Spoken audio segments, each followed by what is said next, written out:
Hello, welcome to episode 8 of MelMade. My name's Mel and this is a little podcast all about the things that I have made. I am a garment knitter. I do a tiny bit of crochet, not very well, and I also like a little bit of dressmaking, but it's mainly all about knitting. You can find me on Instagram as MelMade at MellyArt13 and on Ravelry as at MellyArt. If you want to look me up there, that would be great.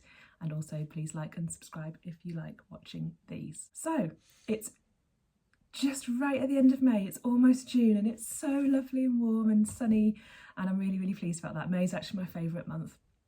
My sister says that's because she was born in May and she's a wonderful human being, and whilst that's lovely, I do just generally just like May. I like all the blossoms and it getting warm and you've got the whole summer ahead of you, so that's always really nice. My voice may be a little hoarse. That is because my partner and I, we went out last night to see Blur. They're doing some warm-up gigs in the UK before they go on at Wembley in August, and we were lucky enough to be able to get tickets for the one near us. There happened to be one in Newcastle, and James pounced on 2 tickets and we went last night and it was absolutely fabulous. For anyone, I don't think Blur's huge in the US, correct me if I'm wrong, but anyone watching from the US, Blur are a band they sort of started in the early 90s, late 80s, early 90s, had loads and loads of hits, and they've just come back together after, oh gosh, I think it must be, I'm going to misquote now. My partner's like a proper music nut and he could tell me all the exact dates. They've been apart for quite a while and they've come together again and they're just doing a reunion gig, and it's lots of people probably there in sort of their 40s and 50s just going and just my voice is hoarse and singing all the songs and jumping up and down and what have you last night. So if I sound a bit throaty, that's why. But we'll get into the knitting. First of all, we'll do what I'm wearing. I am a bit warm in this now, but there's always, even when it's a lovely hot day, there's always a tiny little breeze somewhere and I always find it go, oh, I'm chilly.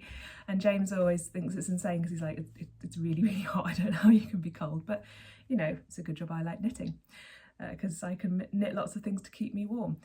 What I've got on top, what I threw on top is, I'll just button it up actually so you can see. I've mentioned this before. This is a design by Lily Kate Makes and it is called it's gone out of my head what the name of it is. I love it. I'll show you it. I'll stand up and show you, and I'll put a picture in here. I'll just look at the shape of it and the lovely balloony sleeves. And it's quite cropped and it's got little wooden buttons. And I will put the name of the pattern here. It's knitted in sort of an Aran worsted weight. I knitted this in her Lily Kate Makes the Axis, and this is colour albedo. It's sort of white. It's so soft and squidgy, and no one else I've not met anyone else that's had this problem, but for some reason the batch I got is pilling a lot, which is really frustrating because this it's white, it's really noticeable. You can see it's coming off. Oh no, that's a feather, to be fair. But if you can see, I mean, I'm always pulling bits off this. I might get a machine to do it. It did improve briefly when I washed it. I think I've mentioned this problem before in the machine, and it coped with a machine wash. But yeah, in general, it is pilling. But it is my sort of go-to staple for any summer dress when it's feeling a little bit chilly, or just think I want something but it's white and it goes with lots of things. It's a neutral, and I really like the shape of this, and I want to knit another one in another colour, but I find it really hard to knit the same thing twice because I always want to try new designs and fancy things. But this was a really quick knit as well. I think it was about 4 days to knit, so I should do it in a grey or a black as well, or even get a more sort of rustic hard wearing wool maybe and do it in a more rustic wool in white again, because it's just, I think it is successful and I do just love it, and it's a very modern silhouette with it being quite cropped at the waist. So that's my first item that I'm wearing. I'm trying to remember, is it knitted top down in the round? I think it's knitted top down, well not in the round because it's a cardigan, so it's knit top down, and it's I like Lily Kate Makes her designs. I've knitted quite a few of them. They're always very They're very clever designs, and they're very clearly written patterns, so I do recommend. I think most people would have come across her. She's a big deal, and I do love it. The other thing I am wearing, I lied last episode. I think I said I didn't knit in yellow and I didn't really have a lot of yellow. Well, I do have something in yellow. This is, okay, this is a bit of a quirky one. Surprise, surprise. This is the Seven Senses Tea, or just Seven Senses, by Amby Hansen. And what it should be is a celebration of beautiful, delicate lace work around the yoke. It's knitted in the round, top down. I don't know if you can see the lace pattern there. Oh yes, honestly, I felt like I was knitting flames with this colour. It's beautiful, beautiful pattern. And there's a little bit, I'll put a picture of me in it as well because you can't see properly here. There's more lace at the bottom. Oh no, it's not lace. It's like pearl bumps, and I might have added extra bits in. I don't know. Anyway, I can't remember now. I knitted it about, will be a couple of years ago now. And this is knitted with Countess Ablaze wool. It's a sock wool. I've forgotten the name of the sort of the range, but this is Blue Leicester. It is a 4-ply sock yarn, and it is Blue Leicester stranded with, there's a little bit of nylon in it if you wanted to use it for socks. The name of the shade is called Shatner's Bassoon, which I really liked. I really loved all Countess Ablaze's things, but I think during lockdown, I think she closed down. So I was really sad about that because I had a plan to try and get to her shop in Manchester, which is probably about a 2.5-hour drive from me. We were going to see Alanis Morissette in Manchester, and I was going to go to see Countess Ablaze's shop and go, ooh, because I saw her on Fruity Knitting. But it wasn't to be. Everything stopped, and then the last I heard was that they closed down. If you know any different, do let me know. But I thought I just loved the colours that she did, and I love this colour.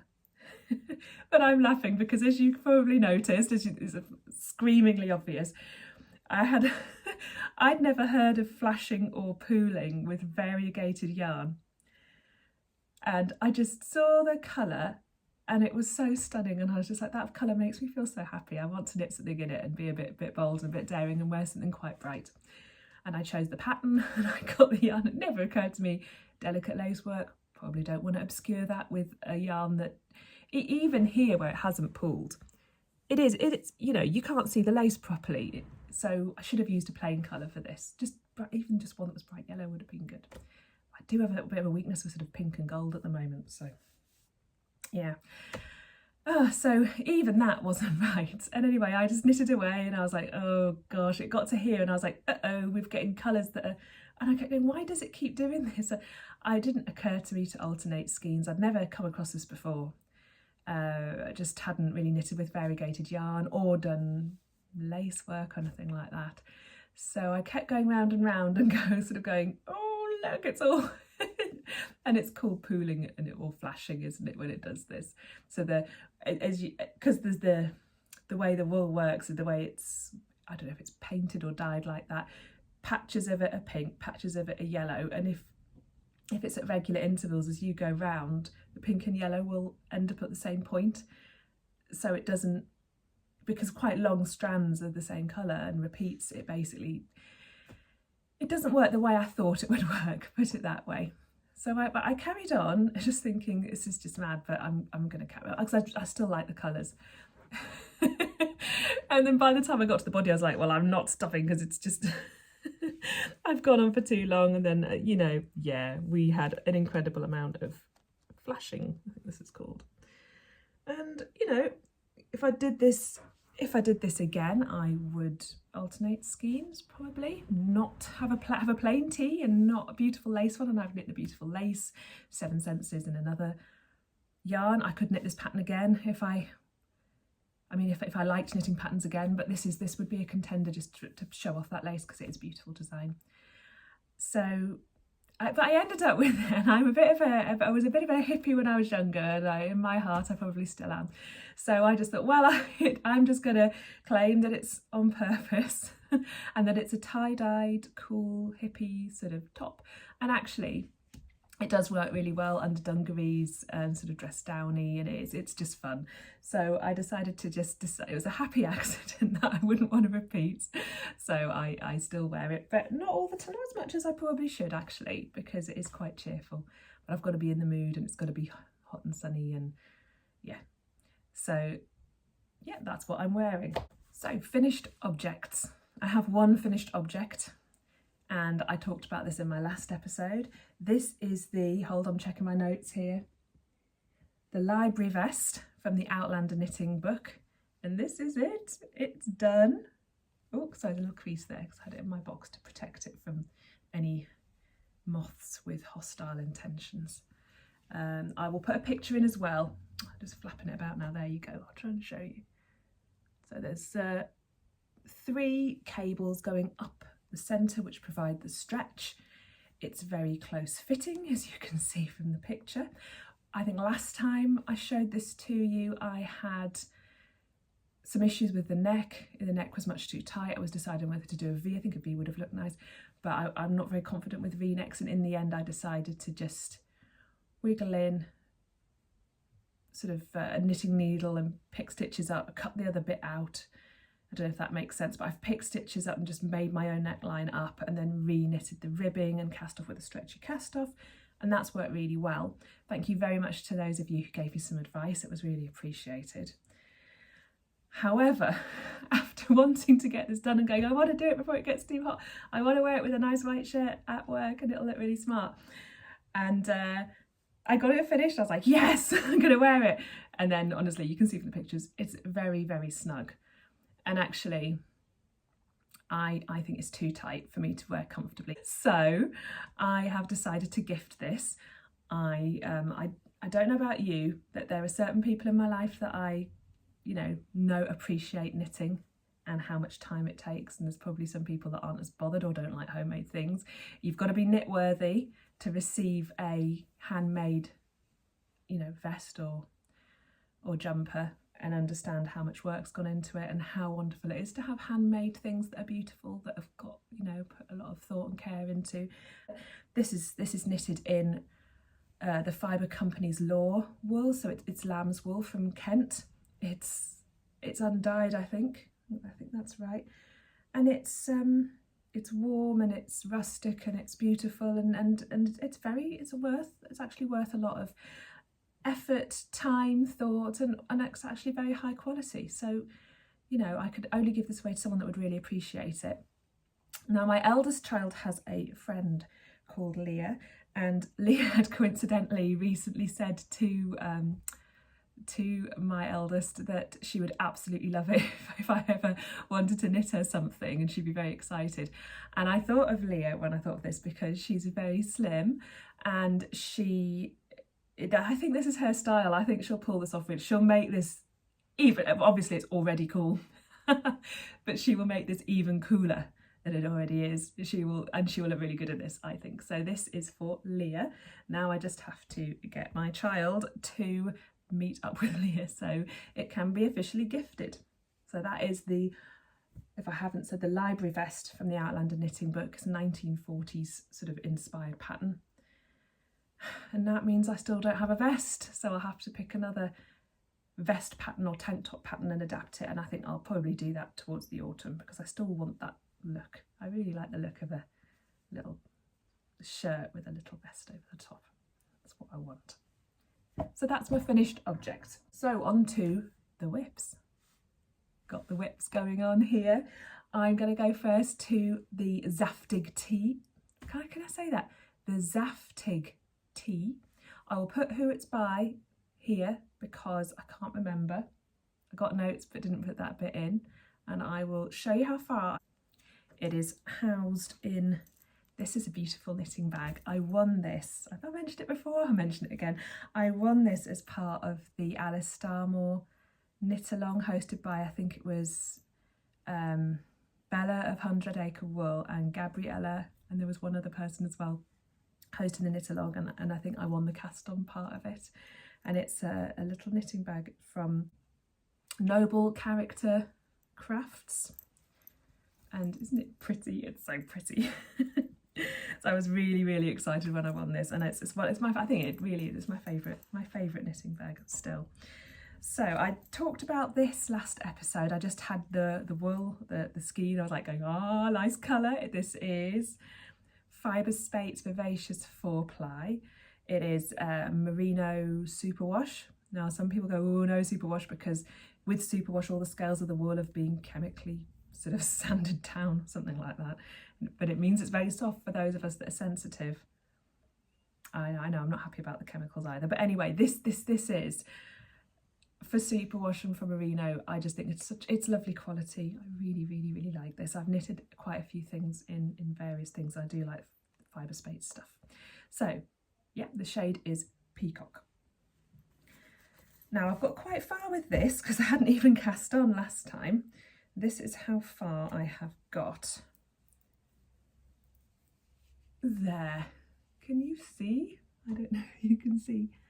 Ooh. Ah. I will have to try and... There.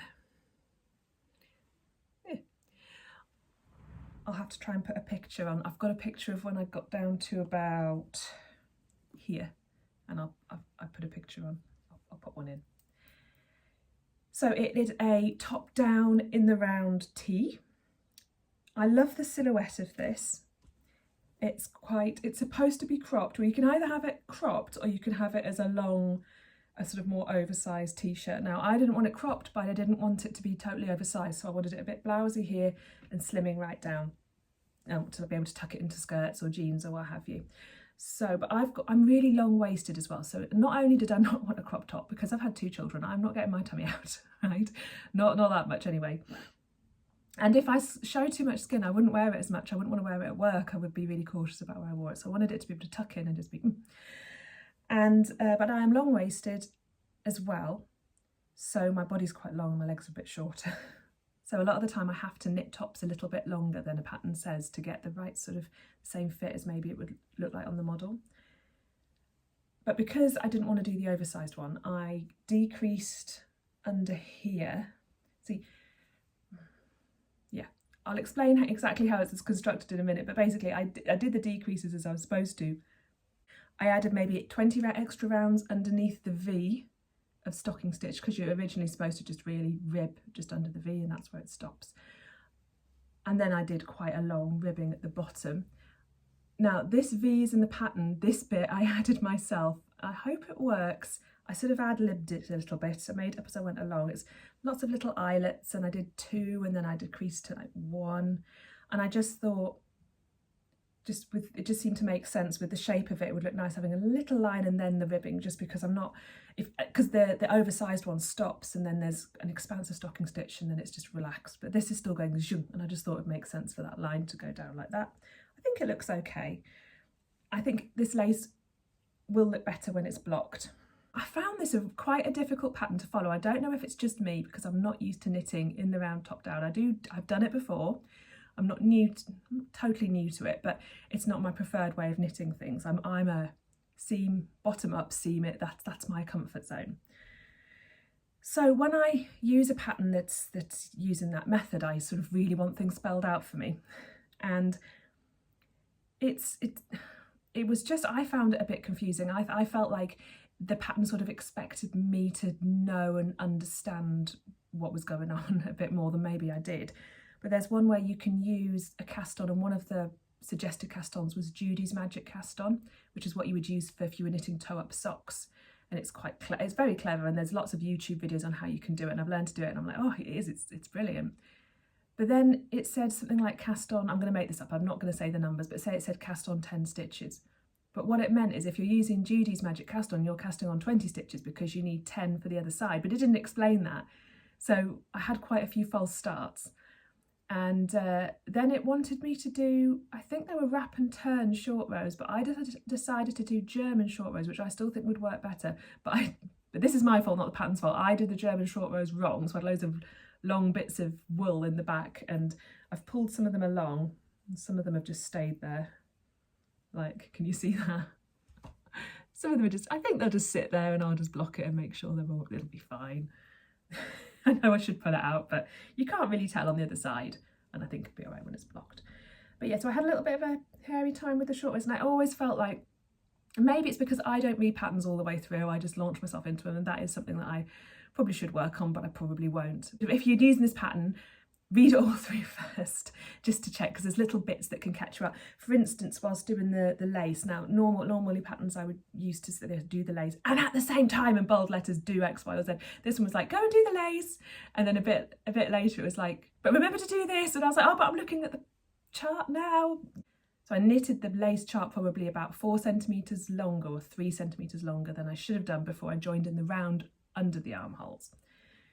But it doesn't matter, I've got some wide arms, we'll see if it matters. Having said that, the lace pattern was really, really clear. I love a chart.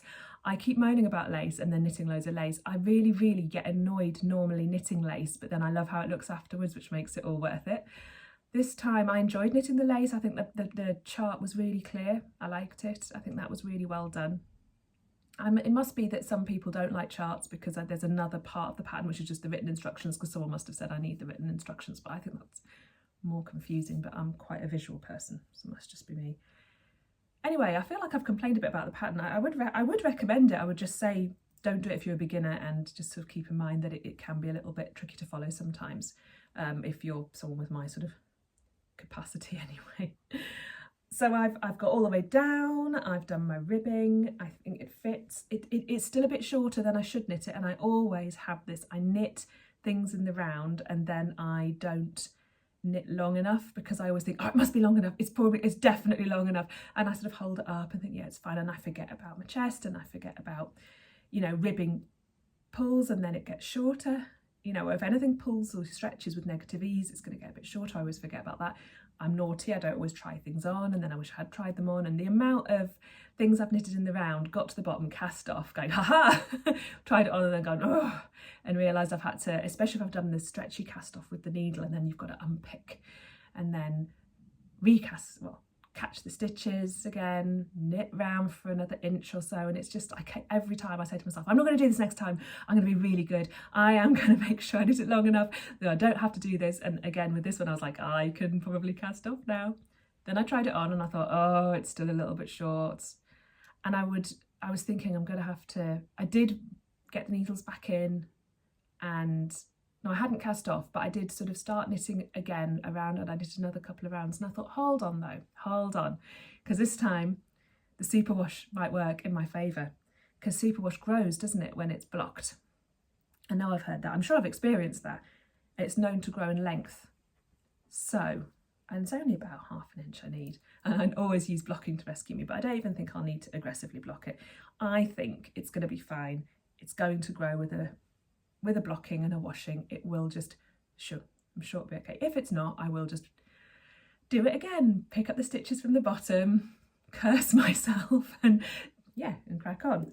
But anyway, that's a risk I'm willing to take. I think it'll work out. So now I am at the point where I'm just picking up the stitches from around the rather large armholes, although I have some armholes I find a little bit tight, so maybe I'll just be more comfortable for a t-shirt with bigger armholes anyway. So I'm picking up and knitting the ribbing around there. That's my first one. Really struggling with my magic loop. I really, really hate knitting sleeves in the round. I hate it so much. It's only ribbing. It's not worth, often with sleeves, I'll knit them in the flat and then seam it. And I know other people will be finding ways to knit stuff in the round rather than seaming. I'm the other way around. I'm like, how can I deconstruct this? How can I knit it flat? How can I do a bit more purling? Yeah. But anyway, I shouldn't complain because it's only a few centimetres of ribbing, and I can sort of, I might just do it like as thick as that. I don't think it needs a lot. Oh, we'll see anyways, but I'm so close to finishing it, and I think the lace pattern already looks lovely, but it will look even better when it's blocked. Lace always looks amazing once it's been blocked. So I'm quite excited. I hope it turns out as well as I think it will. And I love the colour. Yum, yum, yum. So it's a very bright episode, isn't it? I'm not normally, oh, maybe I do like bright colours. I don't know, I'm feeling very vibrant today with my yellow and my blue. Complementary colours and all of that. But I am loving the dual colours and the strong colours. I think I mentioned last episode that I did my skin, what is it, like your season, what palette you should wear based on your skin tone, your eye colour and your hair colour. And I've done a few more tests online, and I can confirm the same, getting the same result with the new test as with the old test. And they're all saying sort of clear winter, which I know with yellow you wouldn't think winter, but it's basically saying brights suit you, me, charcoal, black, white. I was like, oh, okay. I was sort of steering clear of black, assuming that it was just a bit boring, but apparently it's okay. So yeah, there's loads of lovely bright colours, and actually there are colours that I'm drawn to anyway, normally greens, purples, blues, but I'm really loving sort of magenta, fuchsia pink at the moment, and I would really love this colour, so, and turquoise, so yeah, maybe it's all meant to be. I'm nearly done with that and enjoying it. Next whip, housed in my, well, the Toft bag that Toft sent me. Oh, I love Toft. I'm on board with Toft. This is the Elsk dress, and I think last episode I had just got to the nearly to the top of the colour work, and I was stressing about whether the pink I'd used was going to work, because there's a silk merino combo, hand-dyed, amazing, gorgeous Life in the Long Grass skein that I had like the end of that I wanted to use, and I was wondering whether it would work. Oh, I'll show you. It worked. Isn't that bonny? Whoops, I've just dropped the bag on the floor. So I'm really pleased with that. I hope you can see it properly. Yeah, bring it close so you can see the pinks. It's this colour here. Sorry. This colour here was the one I was worried about because it was a bit variegated, but I just think it just adds something lovely to it with a bit of gold coming through. I told you I was into pink and gold at the moment, didn't I? And I just think it's gorgeous with this sort of chocolate brown Toft. I don't even know. It's British wool from their farm. I think it's in Kent again. They've got a website.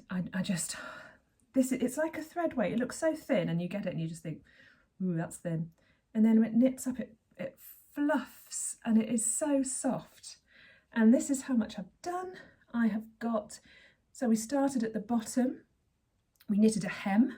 I did. I think I talked about this a bit in my last episode, so I won't go into too much detail, but we've knitted a hem, done the colour work, and then we've been decreasing every 16th round, I think it is, or something like that. It was a massive, something like nearly 300 stitches at one point, and then it was decreasing ever so slowly because it's sort of an A-line dress. And I've got something like 6 centimetres to go before I will stop knitting in the round, and I will divide for the front and the back. And I didn't think I'd get this far this quickly, but it's so easy to knit on. It feels so nice. It's fast with my lovely Chalgoon needles.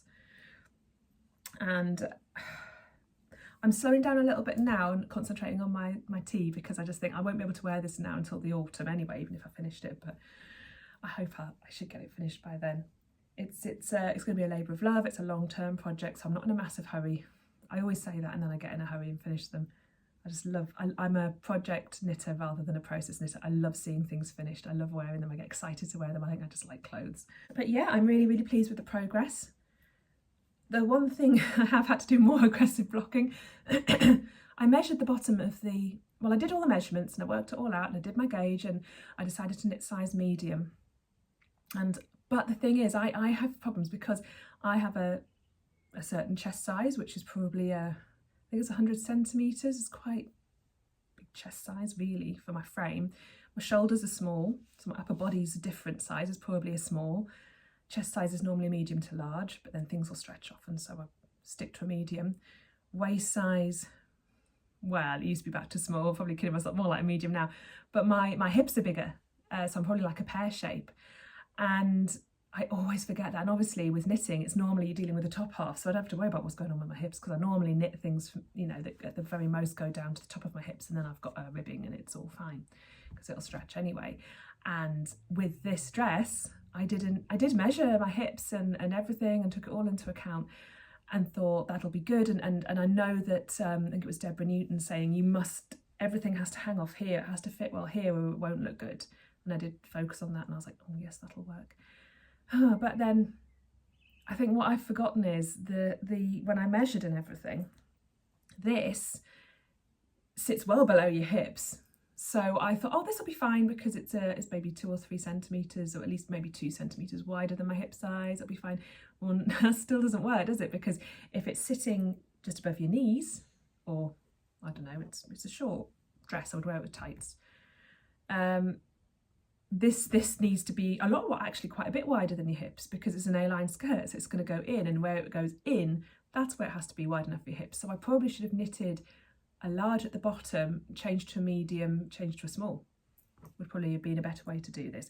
So I went, I'd already blocked it because one lady had said, thank you very much for your advice, to block and check things. I think you said to block and check things and just see what's going on now, rather than knit all of that way and then be disappointed. Good advice. So I had blocked it up to there just after the last podcast and went, yep, I'm liking how that looks. I'm really pleased with the measurements, blah, blah, blah. And then I kept knitting and I got up to here quite recently, probably about there. And then tried it on and then thought, oh, it's a bit stretching a tiny bit across the hips. So I did not want that. I don't want that. I want something that fits and just flows, but without getting lost in it. It's a difficult balance. Fit is so hard. And so I thought, it grows a little bit when it's blocked. I'm going to block it again. And so the aggressive blocking came in again. Honestly, if all my knits fall apart, I'll let you know in a couple of years, and then you can just not do what I do. But anyway, I stretched and measured and stretched and did things and pinned it. And last I tried it on, from what I can tell, it's comfortable again. We'll have to see. I'll just like go on a diet or something. If this doesn't fit me, I'm going to make it fit me in the autumn. But yeah, I think stand up. Oh, you can't see. Hold on. The chair's in the way now, but you get my gist. I think it'll be okay. But it's not, well, it is an exact science, but it's clearly not one that I'm very exact in, because I'm a bit of a fly by the seat of my pants. I am trying to get better at planning, but just get too excited to do stuff.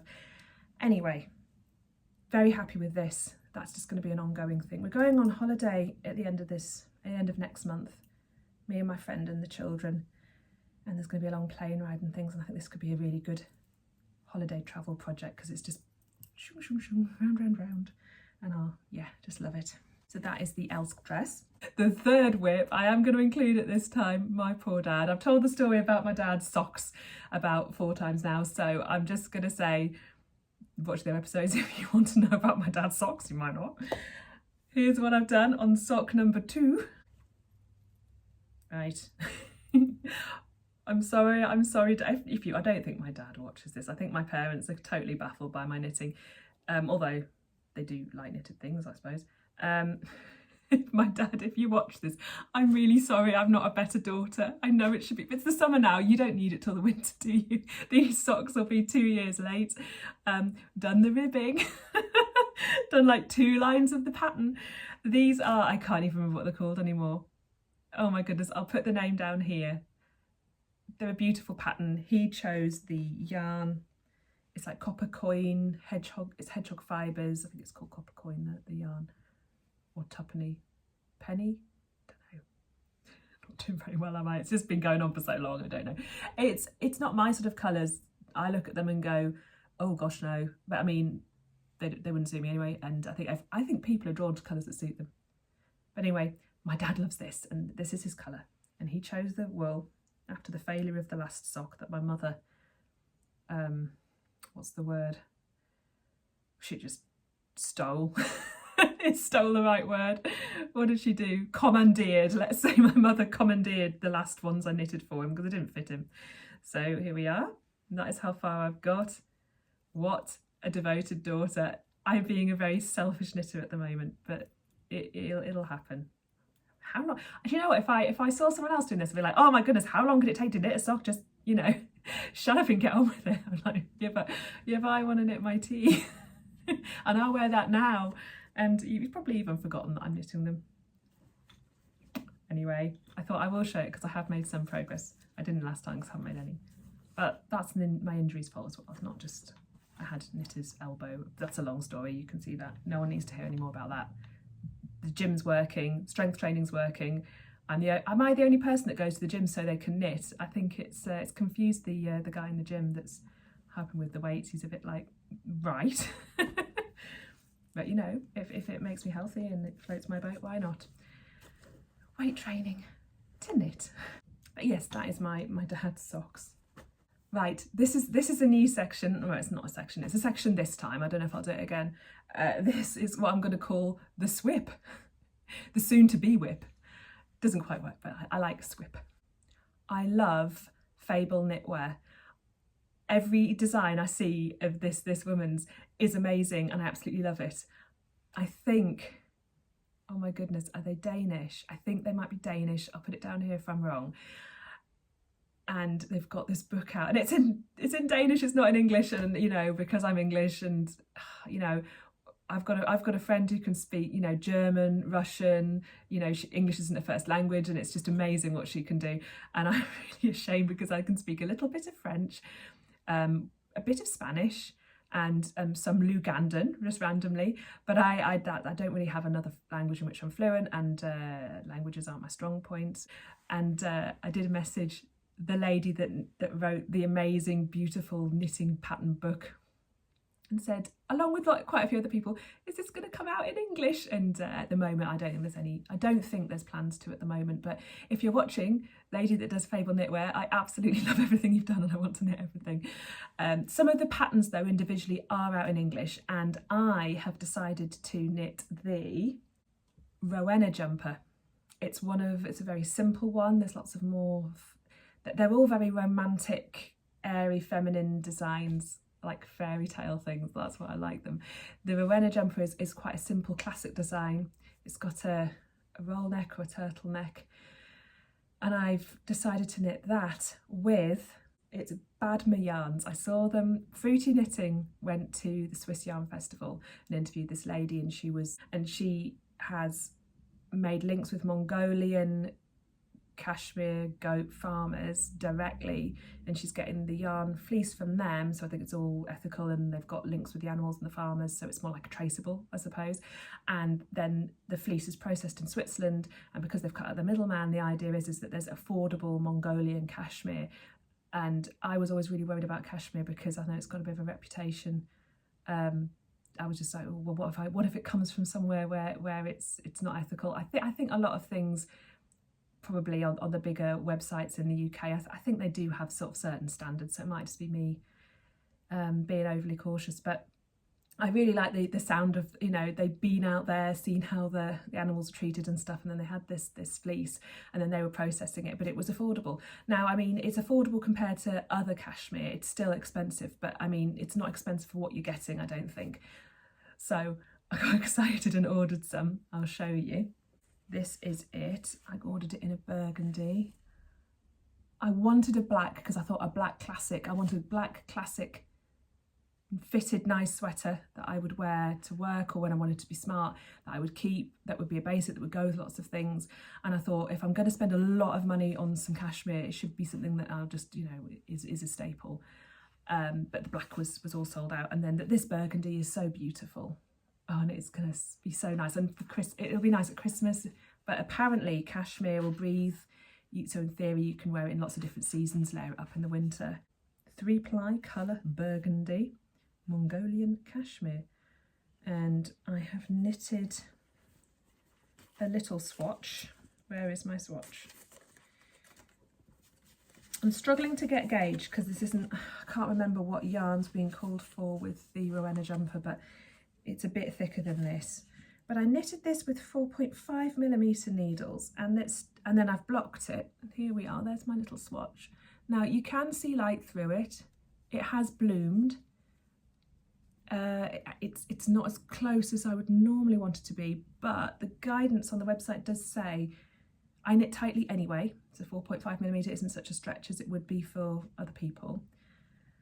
And you need to apparently leave room for it to bloom further after a few washes.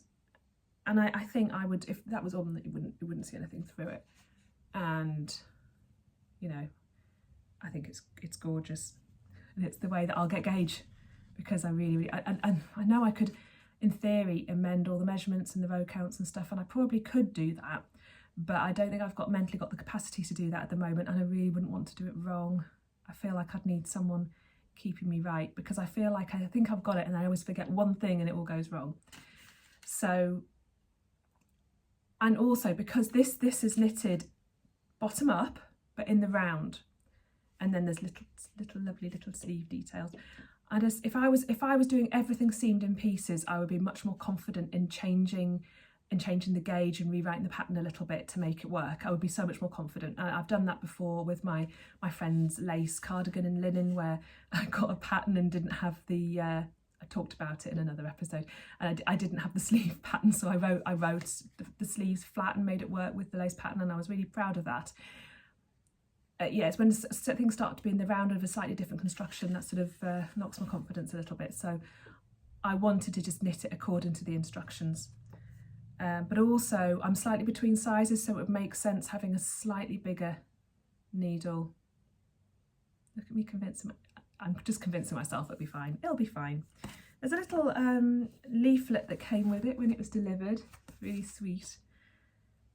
Yeah, it's talking all about cashmere, but it says, how cashmere feels and wears compared to regular superfine merino. And then it just says loads of numbers and I don't know what they mean. It says thermal insulation 1,4, breathability 2. But 2, what does that mean? I mean, it might be that it's something that's been lost in translation. Maybe it's something that in Switzerland there's like a measurement for these things and that just aren't in the UK. Lighter in percent, over 40%. So that would be 40% lighter than merino. Excellent. Fluffiness and bloom 2.5. Is that 2.5 times more? Maybe it's 2.5 times more. Maybe that's what these numbers mean. Stitch definition 0.7. Durability 1.6. Environmental footprint very moderate. Fibre thickness microns 14 to 16. That's good. There's quite a long hair length, so it shouldn't pill, which is good. Anyway, it's really nice touch having this, and it's in lots of different languages. And the Rowena pattern is published in English. I don't know if I said that, so I've managed to order that separately. I just really want the book. That's why I'm twittering on about languages. I want the book, and I'm thinking, do I learn another language just to read a knitting book? I'm going to the gym so I can knit, maybe. A bit obsessive, aren't I? But I mean, it might be just quicker to wait for the lovely Fable Knitwear people to realise that everyone loves it and wants it in English. And when they do, I will be here for them. And in the meantime, they are publishing some of their patterns in English sort of now and again. So I'll just keep buying them when I see them. So that's my swip, my soon to be whip. I'm thinking of knitting this on holiday as well, because I think it's lightweight. I don't think it might be hot. It won't be as hot as if I was knitting with like merino or something. And it's, because the pattern isn't really fancy, I think it would be one that I could memorise, and that would be easy to sort of chat and have drinks while I'm doing things. I've got a plan to knit a bright pink lacy fancy cardi, and I'm thinking that would be really good. I'm going to do that in cotton, and that would be good to do on holiday. But would it? Because I'll just keep muttering at the charts, and I'll do it wrong and pull it out and try and have sangria at the same time, and it just won't work. So this might be a good holiday knit. We'll see. Knowing me, I'll have done it before I go. Nah, it'll be fine. But yeah, that is all my everything I had to share today. Thank you everybody that's been watching and commenting. It's really lovely to hear from so many people from across the world. It's fantastic. I hope that you're having lovely knitting fun, and that you have a really nice rest of the day. It's bank holiday for us in the UK today, so I'm going to be enjoying the rest of it by doing some more knitting, shock horror, and doing some nice tea for the kids. And yeah, just thank you very much. Please like and subscribe if you haven't done that already, and I will see you next time. Bye.